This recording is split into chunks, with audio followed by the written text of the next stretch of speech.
20 अगस्त और 5 सितंबर 1977 को वॉयेजर 1 और वॉयेजर 2 नामी दो स्पेसक्राफ्ट्स को स्पेस में भेजा गया, कुछ सीक्रेट्स मैसेजेस के साथ, इस उम्मीद में कि शायद कोई एलियन क्रिएचर इन मैसेजेस को रिसीव कर ले। लेकिन कौन जानता था कि जिन एलियंस के लिए ये स्पेसक्राफ्ट भेजे गए थे वो एलियन स्पेस में नहीं बल्कि हमारी ही अर्थ के डीप सी में रिकॉर्ड किए गए हैं। आज हम ऐसे ही कुछ 7 सबसे अजीब और डेंजरस क्रिएचर्स के बारे में बात करेंगे जिन्हें समंदर की गहराइयों में रिकॉर्ड किया गया है। Number 7, frilled shark. पुराने जमाने के सेलर्स जब कभी ओशन की सरफेस पर किसी लंबी सांप जैसी क्रिएचर को देखते थे तो वो उसे सी सर्पेंट समझ लेते थे, लेकिन असल में फ्रिल्ड शार्क जैसे प्री हिस्टोरिक क्रिएचर्स ही ऐसे मिथ्स की बुनियाद बने थे। शार्क की इस स्पीशी को लिविंग फॉसिल भी कहा जाता है क्योंकि इसके एंसेस्टर्स 80 मिलियन साल पहले डायनासोर के जमाने में समंदरों पर राज किया करते थे। फ्रिल्ड शार्क्स की बॉडी किसी इलेक्ट्रिक ईल की तरह दिखाई देती है और इनकी लेंथ करीबन 7 से 10 फीट तक रिकॉर्ड की गई है। इसके मुंह के अंदर 300 से भी ज्यादा नीडल जैसे कर्व शेप दांत होते हैं। दोस्तों, ये क्रिएचर करीबन 1000 से 1500 मीटर की गहराई में पाई जाती है, जहां सनलाइट बिल्कुल ना के बराबर होती है और प्रेशर इतना ज्यादा होता है जैसे इस पर एक साथ 50 कार्स का वजन डाल दिया जाए। 8 से लाखों साल पहले जब टीरेक्स इस जमीन पर बड़े बड़े क्रिएचर्स का शिकार किया करता था, वहीं फ्रिल्ड शार्क्स समंदर की गहराइयों में एंशिएंट स्क्विड्स और फिश का शिकार किया करते थे। लेकिन हैरानी की बात यह है कि लाखों साल बाद भी आज के दिन इनके साइज या हैबिटेट में कोई खास एवोल्यूशन देखने को नहीं मिला। Number 6, black swallower. दोस्तों, मिलिए एक ऐसे डीप सी प्रेडेटर से जो साइज में सिर्फ 1 फुट के बराबर होता है, लेकिन इसका मुंह और पेट इतना फ्लेक्सिबल होता है कि ये अपने से 10 गुना बड़ी मछली को भी जिंदा निगल जाए। ये बिल्कुल ऐसा है जैसे एक बिल्ली पूरी बकरी को एक ही बार में खा जाए। इस फिश का साइंटिफिक नाम काइस्मोडोन नाइजर है और ये 700 से 2500 मीटर की गहराई में पाई जाती है, जहाँ शिकार मिलना भी बहुत ज्यादा रेयर होता है। ब्लैक स्वैलोअर का स्टोमक रबर के बलून जैसा होता है जो शिकार के साथ साथ फूलता चला जाता है। जब ये खुद से बड़ी फिश को निगल जाता है तो इसका जिस्म इतना स्ट्रेच हो जाता है कि अंदर की हड्डियां और ऑर्गन्स बाहर से नजर आने लगते हैं। प्री हिस्टोरिक जमाने में जब समुद्र जायंट प्रेडेटर्स और जायंट प्रे से भरा हुआ था, तब ऐसे ही एक्सट्रीम फीडिंग एडाप्टेशंस इवॉल्व हुई होंगी और ब्लैक स्वैलोअर उसी पुराने रूल का मॉडर्न वर्जन है। एक छोटा सा जिस्म लेकिन एक ऐसा मुंह जो किसी मॉन्स्टर से कम नहीं। नंबर 5, बैरल आई फिश।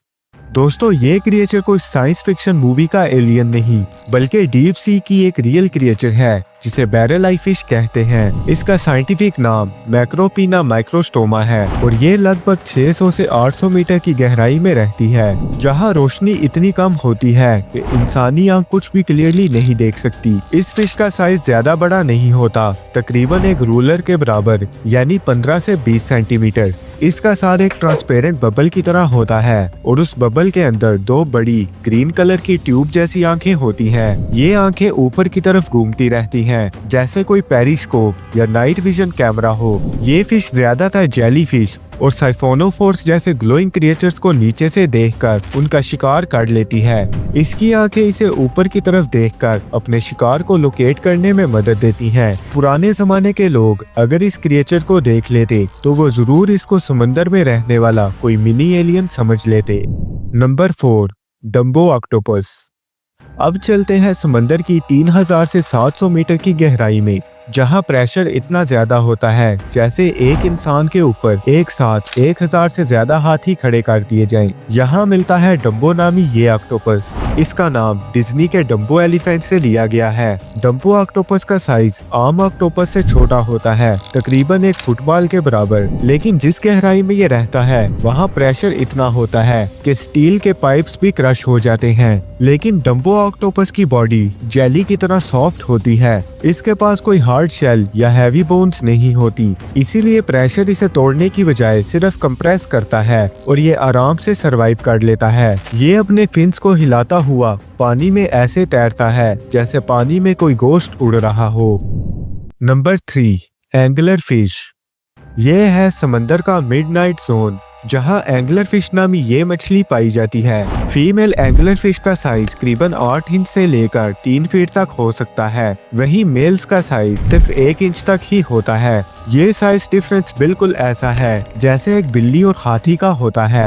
लेकिन इस क्रिएचर की वियर्ड बात इसका साइज नहीं, बल्कि इसके सर पर लटकता हुआ बल्ब है। इस बल्ब को इलीजियम कहते हैं और इसके अंदर खास किस्म के बैक्टीरियाज होते हैं जो रोशनी पैदा करते हैं। इस लाइट को देखकर छोटी मछलियां और श्रिम्प्स अट्रैक्ट होते हैं और जैसे ही ये इसके पास आते हैं ये इनको पूरा निगल जाती है। इससे भी ज्यादा वियर्ड इनका रिप्रोडक्शन सिस्टम होता है। जब मेल को फीमेल मिलती है तो वो उसके जिस्म से चिपक जाता है और धीरे धीरे उसके ब्लड वेसल्स से जुड़ जाता है। फिर मेल अपनी आंखें, दांत और ऑर्गन्स खोकर सिर्फ एक लिविंग स्पर्म बनकर फीमेल्स के साथ घूमता रहता है और ये बिल्कुल ऐसे लगता है जैसे कोई एलियन पैरासाइट अपने होस्ट के साथ फ्यूज हो गया हो।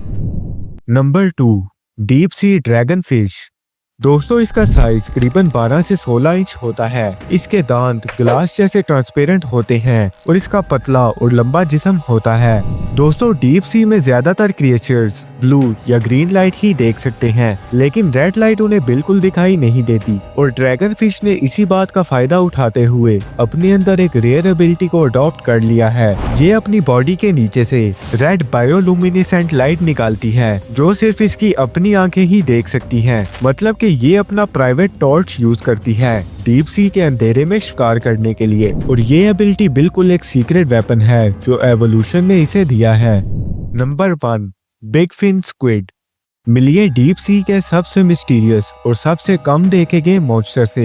ये अजीब सा दिखने वाला क्रिएचर असल में स्क्विड की एक ऐसी स्पीशी है जो समंदर में करीबन 4000 मीटर से ज्यादा गहराई में पाया जाता है। इस स्क्विड का बॉडी साइज तो एक छोटी कार के बराबर ही होता है, लेकिन इसके आर्म्स और टेंटिकल्स 25 से 30 फीट तक लंबे हो सकते हैं। बिग फिन स्क्विड को सिर्फ कुछ ही बार डीप सी रोबोट्स के कैमरास ने रिकॉर्ड किया है। इसकी मूवमेंट बिल्कुल गोश्त जैसी होती है।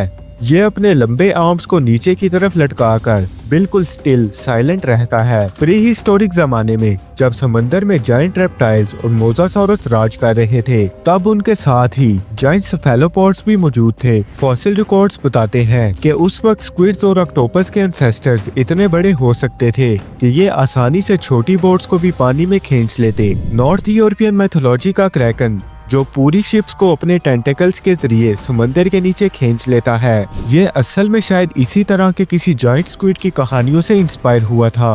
दोस्तों उम्मीद है आज की ये वीडियो आपको जरूर पसंद आई होगी। लाइक और कमेंट करके जरूर बताइएगा। मिलते हैं नेक्स्ट इन्फॉर्मेटिव वीडियो में।